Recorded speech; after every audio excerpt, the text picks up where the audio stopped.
নমস্কার বন্ধুরা, আমি মৌসুমি কিচেনে আপনাদের স্বাগত। আজকে আমার রেসিপি হচ্ছে ইলিশ মাছের মাথা দিয়ে কচুর শাক।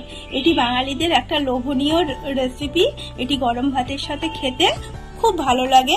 আপনারা ট্রাই করে দেখবেন আমি কেমন করে এই ইলিশ মাছের মাথা দিয়ে কচুর শাকটা বানিয়েছি। আর বেশি বেশি করে কমেন্ট করবেন। আমি বাজার থেকে 3টে কচুর শাকের ডাঁটি নিয়ে এসেছি। এগুলোকে আমি খোসা ছুলে ভালো করে ধুয়ে নেব। আমি কচুর শাকগুলো খোসা ছুলে আমি ধুয়ে পরিষ্কার করে নিয়েছি। এবার একটা প্রেসারের মধ্যে আমি কচুর শাকগুলো দিয়ে দেব সেদ্ধ করার জন্য। নুন দিয়ে দিলাম। এবার ঢাকাটা দিয়ে দিলাম। বসিয়ে 3-4টে মতো সিটি মেরে নেব। দেখুন আমাদের কচুর শাকটি একদম সিদ্ধ হয়ে গেছে। এবার আমি জল ঝরাতে দিয়েছি। ইলিশ মাছের মাথা দিয়ে কচুর শাক বানানোর জন্য প্রথমে একটা আমি ইলিশ মাছ নিয়েছি। ইলিশ মাছের মাথা নিয়েছি। মাথাটিকে হাফ করে আমি 4 পিস করে নিয়েছি। দিয়ে ভালো করে ধুয়ে পরিষ্কার করে আমি প্রথমে একটু লবণ দিয়ে দিচ্ছি আর হলুদ দিয়ে দিচ্ছি। দিয়ে আমি ভালো করে মাছটাকে মাখিয়ে নিচ্ছি।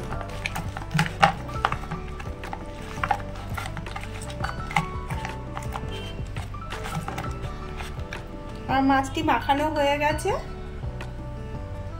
প্রথমে আমি গ্যাসটি অন করে একটা ফ্রাই প্যান বসিয়ে দিয়েছি। ফ্রাই প্যানটি গরম হয়ে গেছে। এবার এর মধ্যে আমি একটু সর্ষের তেল দিয়ে দিলাম।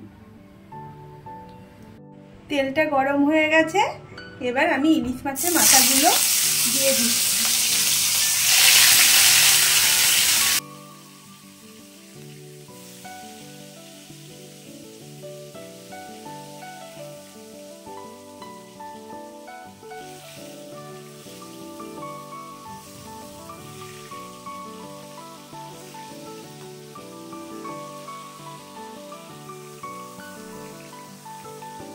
এক সাইড হয়ে গেছে ভাজা। আমি মাছগুলোকে উল্টে নিচ্ছি।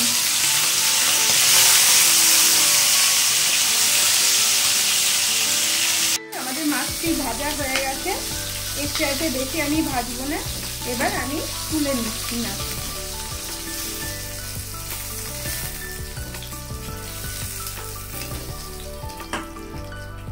তো আর তেল দেব না। এই তেলের মধ্যে এবার আমি 2টো শুকনো লঙ্কা ফেলে দিচ্ছি।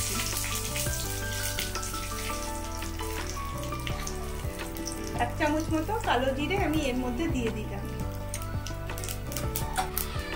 একটা তেজপাতা 2 টুকরো করে আমি এর মধ্যে দিয়ে দিলাম। দিয়ে আমি ভালো করে ভেজে নিচ্ছি এগুলো।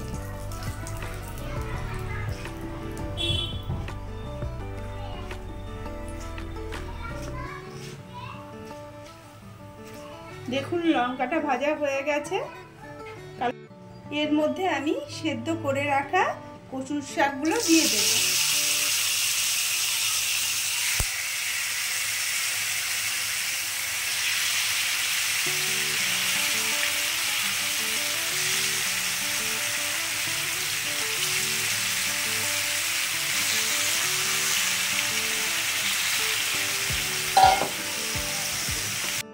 এবার এর মধ্যে আমি লবণ দিয়ে দেব। দিয়ে ভালো করে নাড়াচাড়া করে নেব।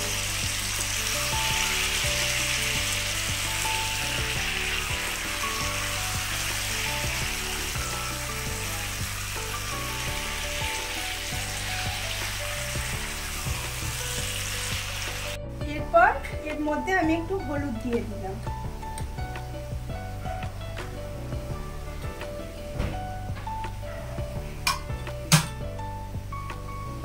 দিয়ে ভালো করে হলুদটাকে মিশিয়ে নিচ্ছি।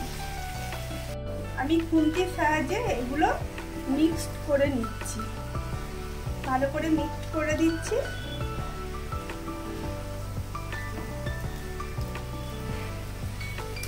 কটা কাঁচা লঙ্কা, 5টা মতো কাঁচা লঙ্কা এর মধ্যে দিয়ে দিলাম। যে যেমন ঝাল খায়, এটা একটু মিষ্টি মিষ্টি ভালো লাগে, তাই আমি শুকনো লঙ্কা এখানে দেব না, কটা কাঁচা লঙ্কা দিয়ে দিলাম। এর মধ্যে অল্প একটু নারকেল কোড়া দিয়ে দিচ্ছি।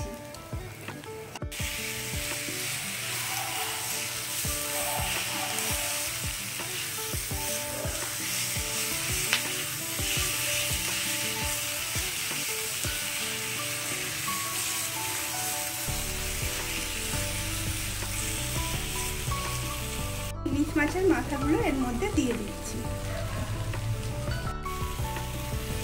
আমি মাথাগুলো ভালো করে ভেঙে দিচ্ছি। মাথাগুলো ভেঙে না দিলে কচু শাকের সঙ্গে না মিশালে টেস্টি সেরকম আসবে না।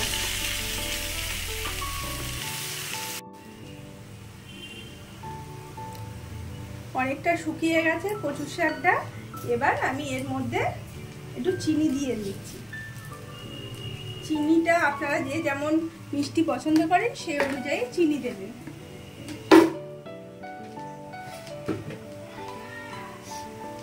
দিয়ে আমি ভালো করে নেড়ে দিচ্ছি। নেড়ে এটি চিনিটি মিশিয়ে নিচ্ছি কচুর শাকের সঙ্গে।